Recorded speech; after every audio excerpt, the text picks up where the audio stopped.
One thing, in one situation that I got in, I guess, with the opposite sex that led to me being frustrated, I guess, and, having some tension as an ally. I'll describe the situation to you as a guy. I spent much of the last 10 years studying women's history and everything because it was a hobby of mine and learning about the suffragettes and, because of the fact that I was trying to be helpful, I posed a question to people that I had some help with from women on framing, but it it seemed very on the nose to me to ask the question, essentially.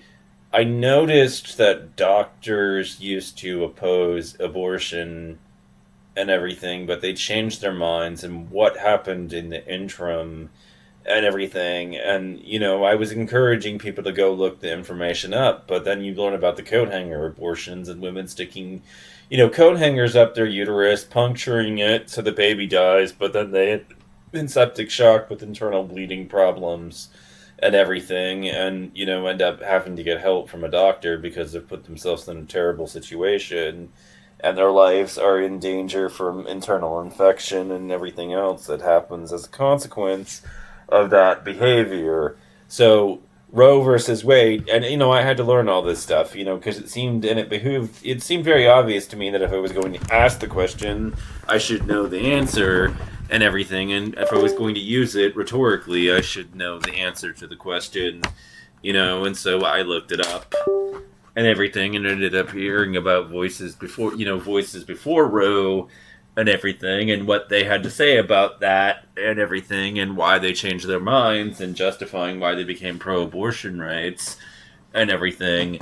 But so Roe gets overturned, right? And I tell a girl who's fighting for the feminist cause at that point, what I'm saying is essentially, yeah, about all that, I've not been handling it so well. I've been very sad about it. It's been painful for me. It's been it made me very, very sad. I cried a lot about it. And if I say that, the response that I get is sort of like, oh, so men are the real victims of all this stuff that happened, like, oh, men are the ones that are really oppressed because of the fact that all these terrible things happen to women. And, it leads me to, like, face bomb.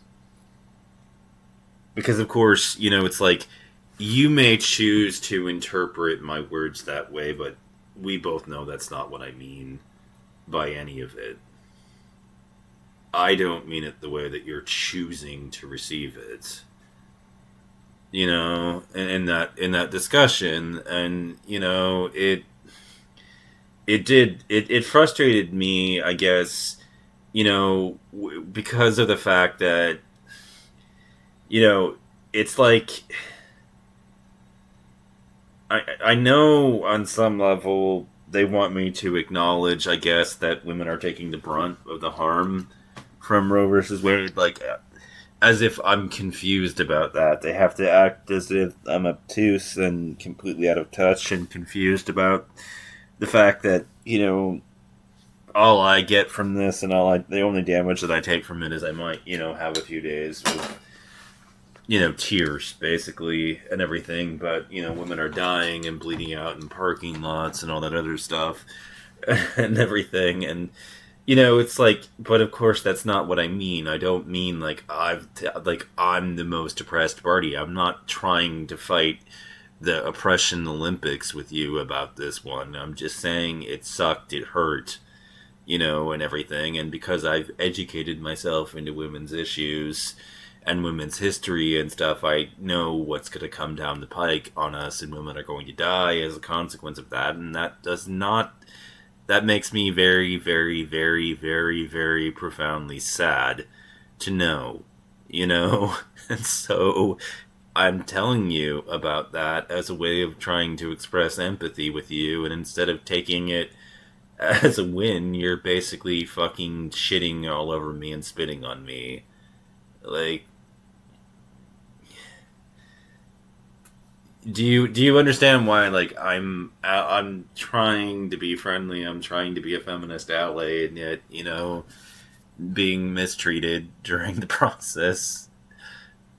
Like, I hope you get it, because it's like I shouldn't have had to point out that women get it worse than us, because we already agree about that, I already acknowledge that it's women who are going to suffer the brunt of the damage as a consequence of this. For them, it's bleeding out in the parking lot. For me, it's just crying in the car, away from other people for a little bit about the whole thing. Like, it's not at the same scale. I get it, but if I have to have a conversation with you about this, if I have to acknowledge that every time, it just, it I guess what I wanted to say is that it pays dividends in terms of winning the battle for attention to engage in brevity.